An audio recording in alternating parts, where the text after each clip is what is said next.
It seems to me broadly there are two kinds of people when it comes to structuring their training for climbing. The first type of person I would categorize as being very rigid and structured.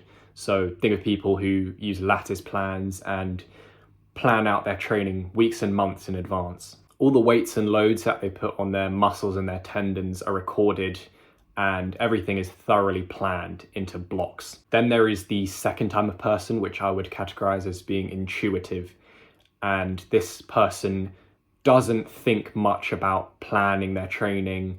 They kind of just do what feels right day to day. It probably seems like the first type of person, the person with the well thought out, optimized approach or scientific approach, is definitely getting better returns from his training. However, I believe for truly optimal training, you need elements of structure and elements of intuition. There are a lot of reasons I believe intuition and feeling out what you should do during the session to be important. You can plan out structured sessions beforehand. However, when you do this, you never know how you're actually going to feel each day.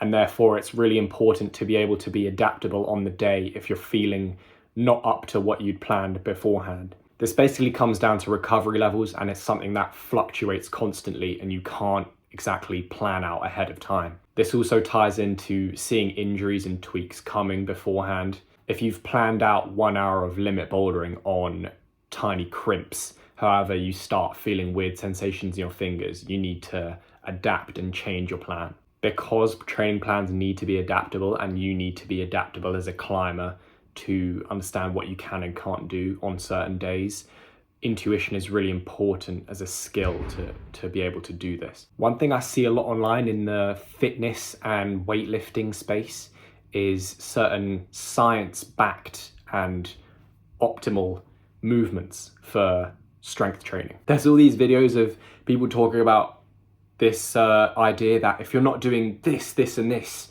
perfect amount of sets, reps, and this exact way to do this certain exercise, which is perfect for this muscle, you're not optimizing your gains. I do think these videos can be really helpful, but only to a certain extent, as at the end of the day, everything you do is very case by case, and every body reacts differently to certain exercises and certain ways of doing things. You have to use your intuition to find what exercises are optimal for you, not the average climber. Another case where intuition is useful is the fact that your motivation and your natural desire for certain things within climbing fluctuates. A lot of climbers try and force themselves to do certain things, for example, certain exercises or certain ways of training, purely because they think that is optimal. Projecting is a good example. I know a lot of climbers who straight up find it miserable, and if that's the case, I don't think you need to do those things. Something can in theory be great for progressing you as a climber, but if you just don't want to do it and it's not something you're interested in, then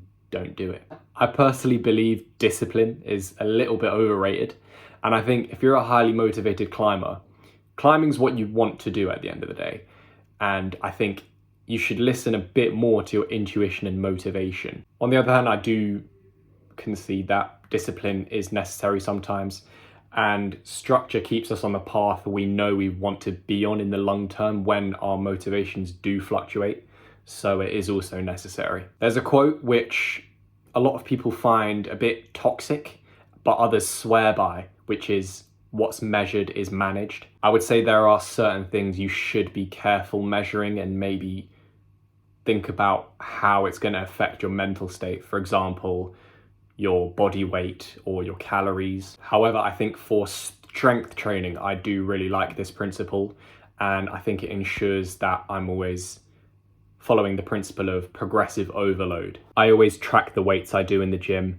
and that ensures that every session I'm progressively overloading, which is the most important principle of strength training. A lot of people who go to the gym and do whatever aren't as effective as they could be if they did just a little bit of tracking on their workouts.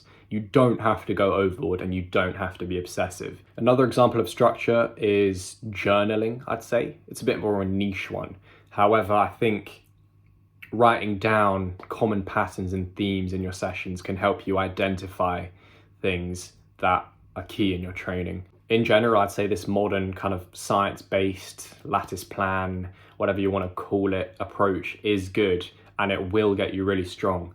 However, I do think it's incomplete without a strong intuition and ability to be adaptable and listen to what you truly want as a climber.